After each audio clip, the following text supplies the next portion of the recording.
La banda de tensión en la base del cráneo, la franja rígida y dolorosa que se extiende de detrás de una oreja a la otra, la que se aprieta después de una hora de lectura, después de un día frente a una pantalla, después de años de mirar hacia abajo a un mundo construido por debajo del nivel de los ojos. La tensión que el masaje alivia por un día antes de que regrese. La tensión que el estiramiento no puede alcanzar porque los músculos que la generan se encuentran demasiado profundos bajo el trapecio superior para que cualquier técnica superficial los alcance. Esos músculos se sitúan directamente encima de un pasaje que conecta tu tronco encefálico con cada órgano principal de tu torso, y cada hora de esa tensión lo comprime. Lo que esa compresión hace a tu frecuencia cardíaca, a tu digestión y a tu sistema inmunitario, es a donde conduce la física a continuación. Esa tensión es un grupo de 4 músculos pequeños, cada uno más corto que tu dedo índice, que sostienen una carga para la que nunca fueron diseñados de forma continua. La cabeza pesa aproximadamente 5 kilogramos cuando está equilibrada directamente encima de la columna en posición neutra. 5 kilogramos no es una carga significativa, un saco de harina, una sandía pequeña. La columna cervical la maneja sin esfuerzo cuando el peso se asienta directamente sobre la estructura de soporte, del mismo modo que una columna sostiene una esfera colocada en su centro. Cuando la cabeza se ha desplazado hacia adelante, la postura típica de pantalla, ya sea un monitor de ordenador, una tableta, un teléfono o un libro, sitúa la cabeza aproximadamente 5 a 7 centímetros por delante de la columna. El peso no ha cambiado, sigue siendo la masa en reposo de la cabeza. Pero la física ha cambiado por completo, porque el peso ya no está equilibrado encima del soporte, está emboladizo por delante de él, como una bola de demolición que se extiende desde el brazo de su grúa. La ecuación del momento, torque, gobierna lo que ocurre a continuación, fuerza multiplicada por distancia. La fuerza es la masa de la cabeza tirando hacia abajo por la gravedad. La distancia es el espacio horizontal entre el centro de masa de la cabeza y el punto de apoyo de la columna. La carga cervical por la postura de cabeza adelantada fue calculada por Hans Rach en Surgical Technology International. A 15 grados de flexión hacia adelante, la carga efectiva sobre las estructuras cervicales alcanza aproximadamente 12 kilogramos. A 30 grados, un ángulo moderado de lectura, 18 kilogramos. A 45 grados, el ángulo de mirar hacia abajo a un teléfono sostenido a la altura de la cintura, 22 kilogramos. A 60 grados, 27 kilogramos. La carga neutra genera 27 kilogramos de carga efectiva solo mediante un brazo de palanca y la gravedad. La física es idéntica a sostener un peso a distintas distancias del cuerpo. Sostén una mancuerna igual a la masa en reposo de la cabeza contra el pecho y se siente como la masa en reposo de la cabeza. Sosténla a la longitud del brazo delante de ti y el mismo peso parece haberse triplicado. Los músculos del hombro deben generar mucha más fuerza para sostener el peso contra el brazo de palanca más largo. La columna cervical es el hombro en esta analogía. La cabeza es la mancuerna. La postura de cabeza adelantada es el brazo que se extiende cada vez más lejos del cuerpo. La carga que tu cuello soporta durante la postura de pantalla es la carga que tus brazos soportarían sosteniendo una bola de bolos delante de ti a la altura del pecho. Tus brazos se fatigarían en minutos. Tus músculos suboccipitales soportan esta carga durante horas, porque la postura persiste y los músculos no tienen opción de dejar el peso.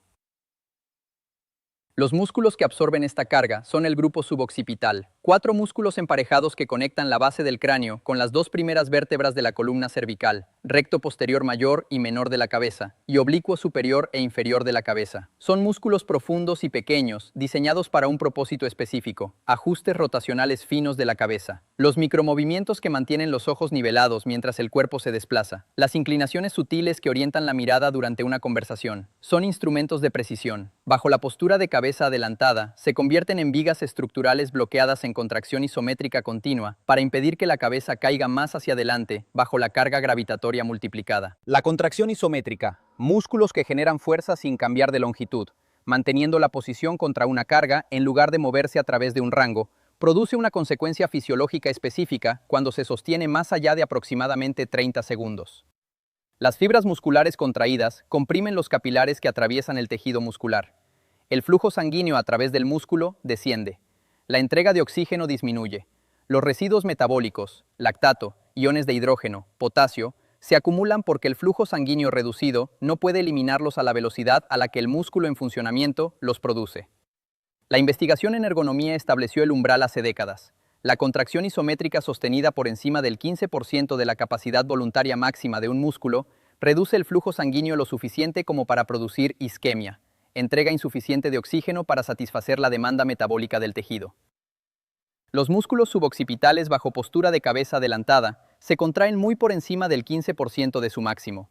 Se contraen a niveles típicamente asociados con el esfuerzo máximo porque la carga de torque de la cabeza en voladizo lo exige. La postura nunca cambia porque el mundo que habitas está construido por debajo del nivel de los ojos. Las pantallas se sitúan en escritorios diseñados para escribir, no para ver. Los libros descansan en el regazo. Los teléfonos se sostienen a la altura del pecho. Las superficies de cocina están a la altura de la cintura. Y los salpicaderos de los coches se posicionan por debajo del parabrisas.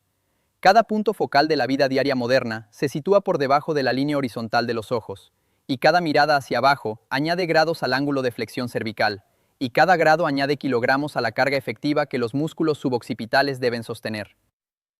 8 horas de trabajo frente a la pantalla, el monitor posicionado por debajo de la línea natural de los ojos, porque el escritorio fue diseñado para escribir con bolígrafo, no para ver una pantalla a la altura de los ojos. 2 horas de uso del teléfono, el dispositivo sostenido a la altura del pecho o del regazo, el cuello flexionándose 30 grados a 45 grados para llevar los ojos a la pantalla. 1 hora de lectura, el libro o la tableta apoyados en el regazo o en la mesa.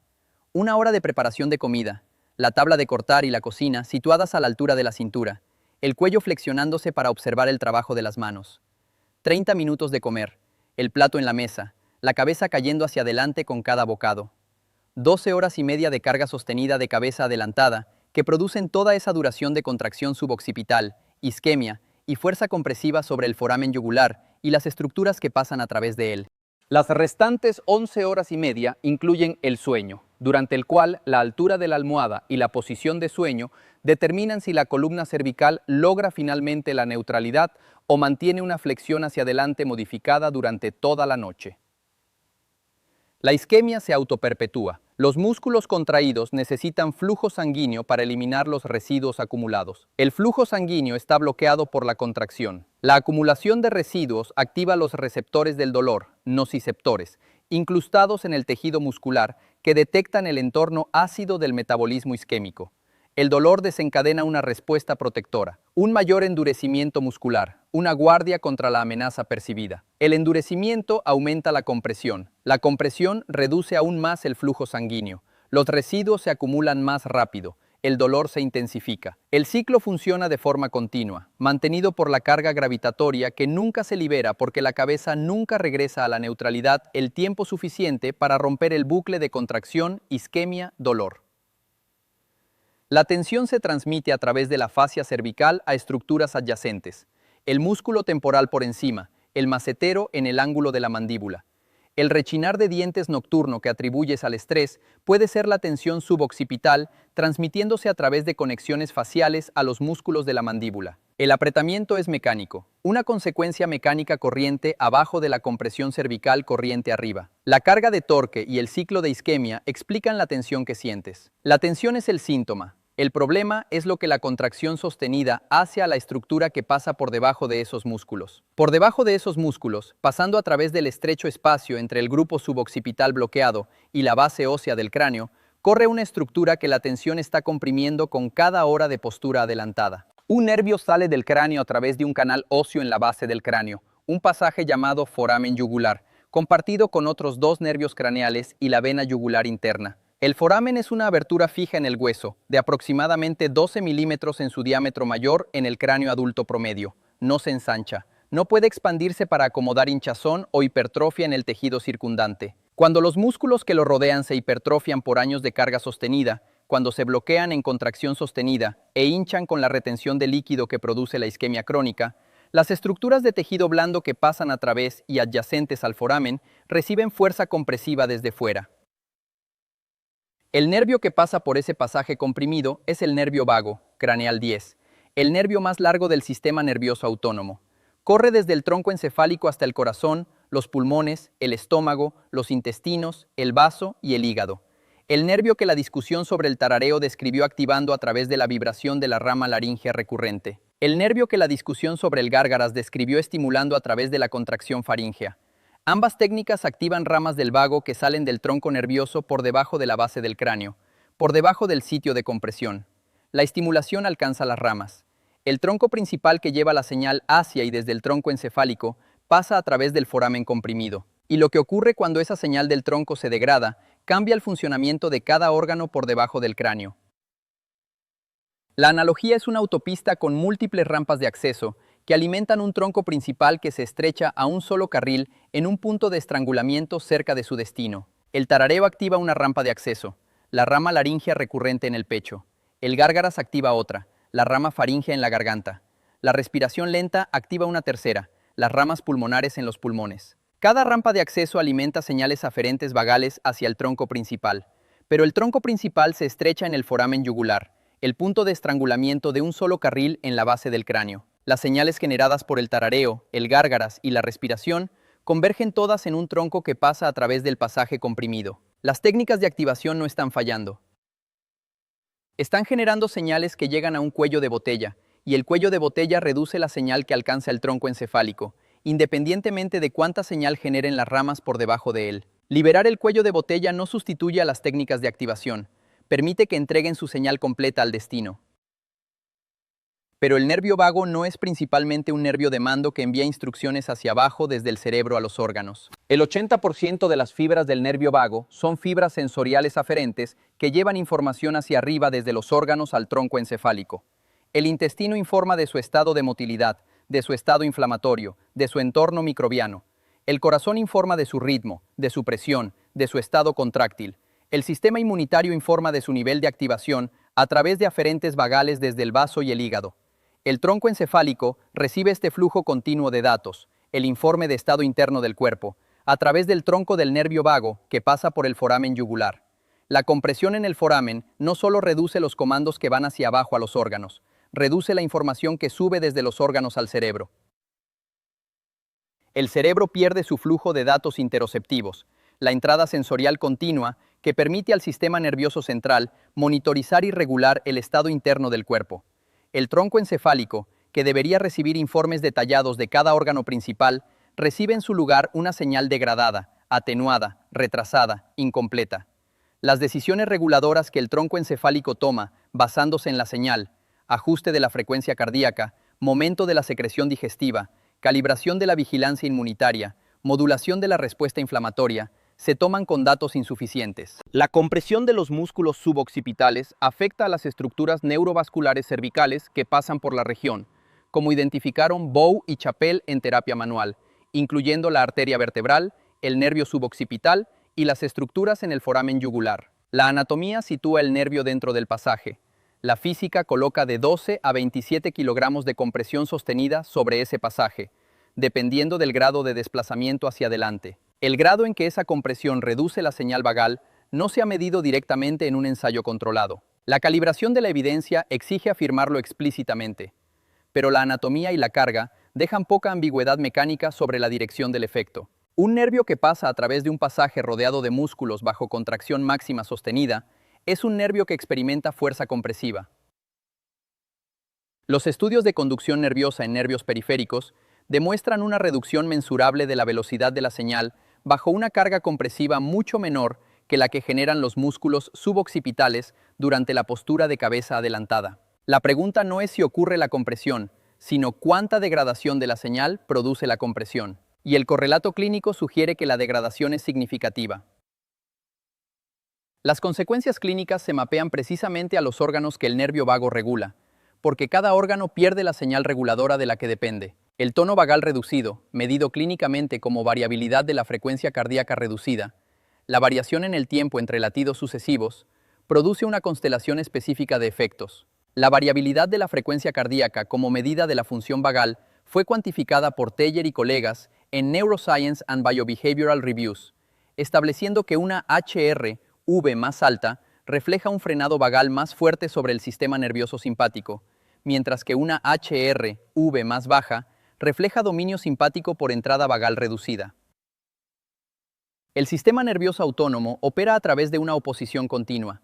La rama simpática acelera, eleva la frecuencia cardíaca, desvía la sangre de la digestión hacia los músculos esqueléticos, suprime la vigilancia inmunitaria, eleva el cortisol, prepara el cuerpo para una amenaza física. La rama parasimpática, transportada predominantemente por el vago, desacelera, ralentiza la frecuencia cardíaca, activa la motilidad digestiva, habilita la función inmunitaria, reduce el cortisol, facilita el estado fisiológico requerido para el inicio del sueño y la reparación de tejidos.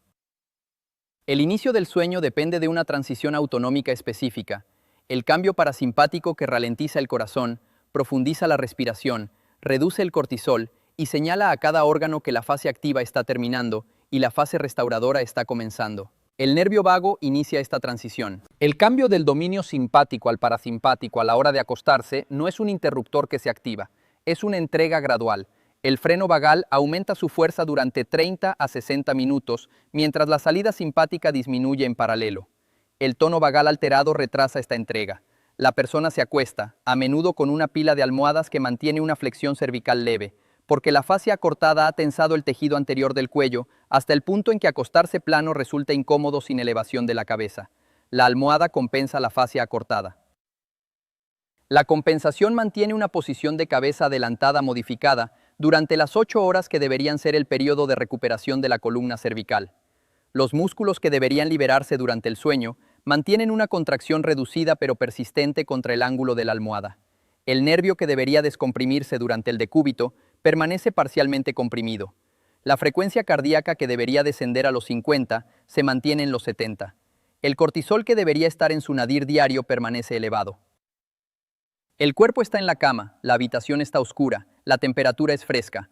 Todas las condiciones externas para el sueño se cumplen, pero el estado autonómico sigue siendo el de la alerta del mediodía, porque el freno vagal que debería ralentizar todo el sistema hacia su modo restaurador está debilitado en la base del cráneo, por la misma carga postural que se construyó durante las 16 horas de actividad de cabeza adelantada que precedieron al intento de dormir. Las dos ramas no se alternan, operan simultáneamente y el equilibrio entre ellas determina el estado funcional del cuerpo en cualquier momento dado. El vago es el freno, el sistema simpático es el acelerador, y ambos están siempre activados. El punto de equilibrio determina si el cuerpo descansa o lucha. La compresión vagal desplaza el punto de equilibrio hacia el dominio simpático, no aumentando la actividad simpática, sino reduciendo la fuerza de frenado que la contiene. El sistema simpático no necesita cambiar. El freno vagal se debilita. La misma salida simpática que estaba controlada por un tono vagal fuerte, ahora corre sin oposición adecuada.